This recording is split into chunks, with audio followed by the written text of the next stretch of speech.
اور پھر اس کے پاس رہ کیا جائے گا؟ نہ اس کے پاس ماڈرن سائنس، نہ اسے فزکس معلوم، نہ کیمسٹری معلوم، نہ اس کو ماڈرن ایمبریالوجی معلوم، نہ اس کو سائیکالوجی معلوم، نہ اسٹرانومی معلوم، نہ میڈیکل سائنسز، نہ اس کے پاس سوشل سائنسز، نہ اس کے پاس نیچرل سائنسز، نہ اس کے پاس کوئی فلاسفی، نہ modern social aspects, modern life کے تمام مسائل سے وہ دور ہے۔ اسے تو یہ بھی پتا نہیں کہ سورج مشرق سے کیوں نکلتا ہے، مغرب سے کیوں نکلتا ہے۔ اس نے فقط نکاح طلاق کے مسئلے پڑھے ہیں، یا عقائد پڑھے ہیں، مسلک پڑھے ہیں، اور ساری تعلیم اختلافی ماحول میں ہوئی ہے۔ وہ تو فیس نہیں کر سکتا دور جدید کے مسائل کو، زبان جدید اس کو نہیں آتی، مسائل جدید اس کو نہیں آتے، اپریسیشن، انالیسس سچویشنز کا اس کے پاس نہیں ہے، وہ خلا کو کہاں سے پر کرے؟ سیاسی قیادت کے ذریعے انقلاب آنا تھا، وہ لٹیروں اور بے کردار لوگوں کے پاس چلی گئی۔ مذہبی قیادت نے موٹیویٹ کر کے انقلاب لانا تھا، وہ جاہلوں اور پسماندہ ذہنوں کے پاس چلی گئی۔ علامہ کے خواب کی تعبیر کون کرے گا؟ اس لیے علامہ کہتے ہیں، فرماتے ہیں، میں جانتا ہوں جماعت کا حشر کیا ہوگا، میں جانتا ہوں جماعت کا حشر کیا ہوگا۔ مسائل نظری میں الجھ گیا ہے خطیب، اس کے پاس اب بحث کے لیے نور و بشر کے سوا مسئلے کوئی نہیں رہ گئے، حاضر و ناظر کے سوا اس کے پاس مسئلے کوئی نہیں، اس کے پاس ختم درود جائز ہے ناجائز ہے اس کے سوا مسئلے کوئی نہیں، یہی نعروں کے سوا اس کے پاس مسئلے کوئی نہیں۔ اس کی تعلیم ہوتی، وہ افق عالم کے حالات کو دیکھتا، اس قوم کی رہنمائی کرتا، اور پھر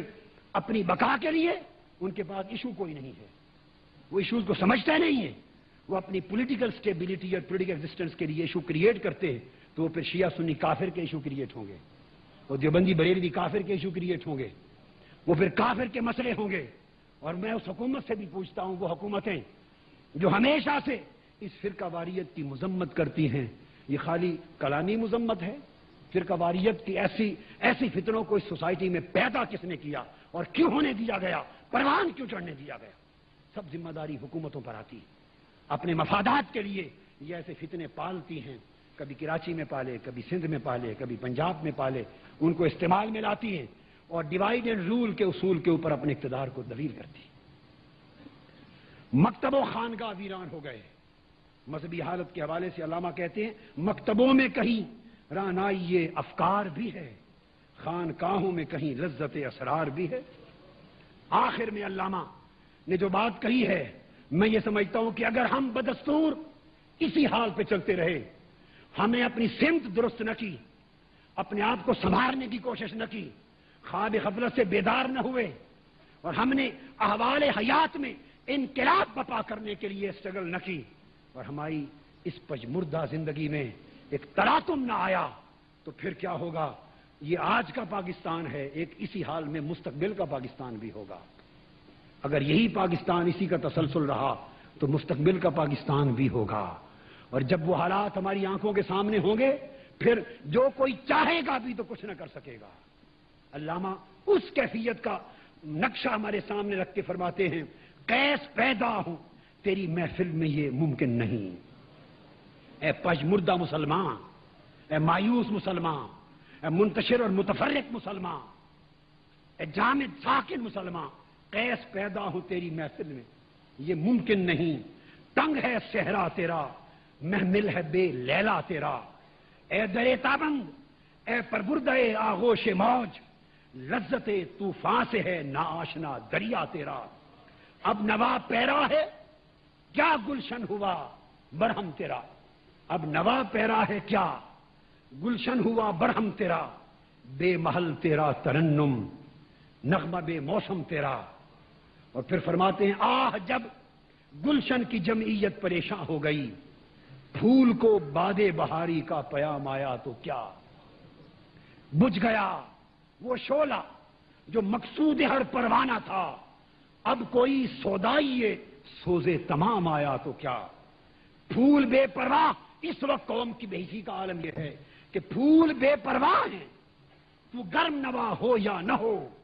کارواں بے حس ہے آواز درا ہو یا نہ ہو، وائے ناکامی متائے کارواں جاتا رہا، اور کارواں کے دل سے احساس زیاں جاتا رہا۔ علامہ اقبال اس کیفیت میں گنبد خضرا کی سرکار کو پکارتے ہیں اور مایوسی کے بادلوں کو چھانٹنے کے لیے پکارتے ہیں، اور یہی سبق ہمیں دیتے ان کا پکارنا دراصل اس مایوسی کی کیفیت سے نکلنا ہے، امید کی روشنی کی طرف لے جانا ہے اور منزل مقصود کی طرف بڑھنے کا راستہ بتانا ہے کہ لوگوں یہ نقشہ حیات ہے، مگر مایوس نہ ہونا، نہ امید نہ ہونا۔ اس مایوس ماحول میں امید کی ایک سمت ہے۔ آج بھی اگر تم ان تراشیدہ بتوں کو توڑ دو اور اپنے آقا کو پہچان لو، اپنے اصل قبلہ کو پہچان لو، سمت درست کر لو، تو پھر اس خواب کی تعبیر کا سامان آج بھی پیدا ہو سکتا ہے۔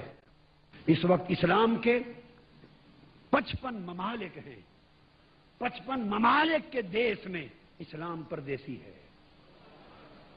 55 ممالک پر مشتمل دیش ہے مگر اسلام پردیسی ہے، اور نیو ورلڈ آرڈر رہے سہے اسلام اور مسلمانوں کی ثقافت کو بھی پردیسی کرنا چاہتا ہے۔ آئیے ہم اقبال کے اس پیغام کو بھی، خواب کو بھی پہچانیں اور اس کی تعبیر کے لیے جو راہیں انہوں نے مقرر کی ہیں انہیں بھی پہچانیں، اور گرد و پیش کے حالات اور اپنی مصنوعی قیادتوں سے جو اندھیروں کا باعث ہے ان سے نجات پائیں اور خاصہ خاصان رسول کی طرف متوجہ ہوں، اپنے اصل کعبہ کی طرف متوجہ ہوں، قرآن و سنت سے متمسک ہوں، انقلابیت اور جہادیت کو بیدار کریں اور زندہ باغیرت اور باشعور قوموں کی طرح زندہ رہنے کا سبق سیکھیں۔